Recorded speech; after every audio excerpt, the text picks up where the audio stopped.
2019 ఎన్నికల ముందు ఏం చెప్పారు జగన్మోహన్ రెడ్డి గారు? 23,000 పోస్టులు భర్తీ చేయాలి, నేను తప్పకుండా చేస్తాను, నన్ను గెలిపించండి అని చెప్పి చెప్పారు జగన్మోహన్ రెడ్డి గారు. గెలిచిన తర్వాత అన్నారు 23,000 పోస్టులు కాదు 18,000 పోస్టులే, మీరు 18,000 పోస్టులు నేను భర్తీ చేస్తాలే అని చెప్పి అసెంబ్లీలో చెప్పడం జరిగింది.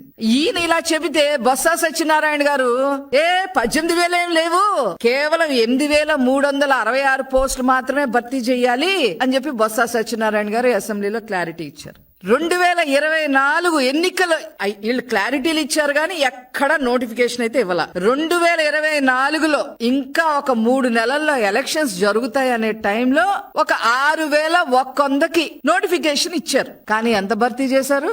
గుండు 0. కానీ వాళ్ళు ఏం చెప్పుకుంటారు?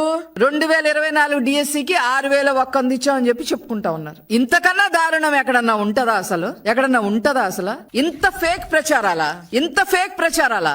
ఆ రోజుకి ఈ రోజుకి నారా చంద్రబాబు నాయుడు గారు ముఖ్యమంత్రి స్థానంలో ఎప్పుడూ కూడా విద్యార్థులు బాగుపడాలి అని అంటే చదువు అనేది చాలా అవసరం అని చెప్పి ఆ రోజు నుంచి ఈ రోజు వరకు కూడా మరి ఈ 16,347తో కలిపి 196,000 ఉపాధ్యాయుల పోస్టులు ఇచ్చింది ఒక్క నారా చంద్రబాబు నాయుడు గారే.